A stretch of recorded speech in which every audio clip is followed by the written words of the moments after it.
Hello बच्चों, तो चलो क्वेश्चन पढ़ते हैं। Question is, a student is allowed to select at most n book from n collection of 2n plus 1 books. If the total number of ways in which he can select at least one book is 63, find value of n. Find value of n. ठीक है, तो पहली बात तो अपने को पता है कि अपने पास n थिंग है, डिफरेंट थिंग, और r थिंग उठानी है, क्या होगा NCR।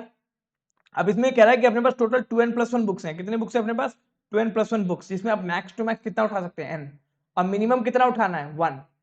Minimum 1। So number of ways क्या हो जाएंगे कि या तो वो एग्जैक्टली 1 उठाए, या तो वो एग्जैक्टली 1 उठाए, और एग्जैक्टली 2 उठाए, और एग्जैक्टली 3 उठाए, और डॉट डॉट एग्जैक्टली n उठाए। सो मैक्स टू मैक्स वो n ही उठा सकता है।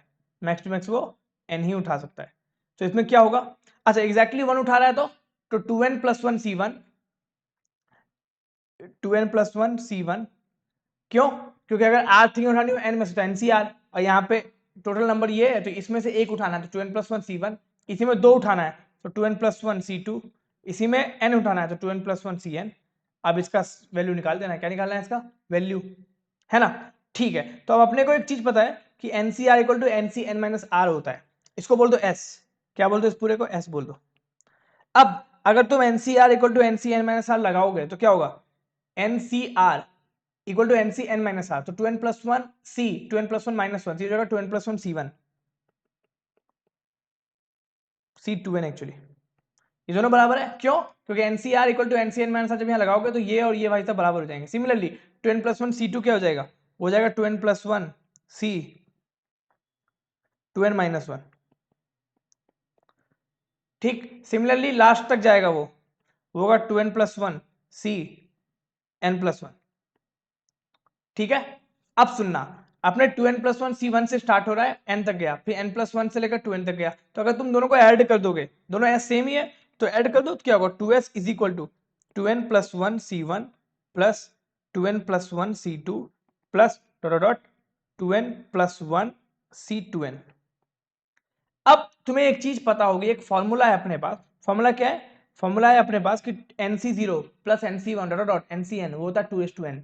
मतलब इसमें अगर 2n plus 1 c0 होता और लास्ट में 2n plus 1 c 2n plus 1 होता, तो इस पूरे की वैल्यू क्या हो जाती? हो जाती 2n plus 1 हो जाती। तो अब नहीं है, तो अपने से क्या किया हमने? ऐड किया, और चूंकि ऐड किया तो सब्ट्रैक्ट करना पड़ेगा। अब 2n plus 1 c0 की वैल्यू होती है 1, और 2n plus 1 इसकी वैल्यू भी होती है 1, और यहां से यहां तक ये पूरी वैल्यू हो जाएगी nothing but 2:2n minus 1, 2n plus 1, तो 2:2n प्लस 1 माइनस 2 2s। अब यहां से s की वैल्यू आ जाएगी 2:2n minus 1। So which option? Okay, option तो है ही नहीं, तो 2:2n minus 1 is the final answer, right. अब इसकी वैल्यू दी हुई है अपने को 63। कितनी वैल्यू दी हुई है? 63। तो यहां से n की वैल्यू कितनी आ जाएगी? तो यहां से मैं बोल सकता हूं कि 2:21 इज इक्वल टू 64, और 64 को लिख सकता हूं 2:6। So 2n equal to 6, so n equal to 3। So final answer क्या होगा? n equal to 3। n equal to 3। So I hope it helps. Thank you.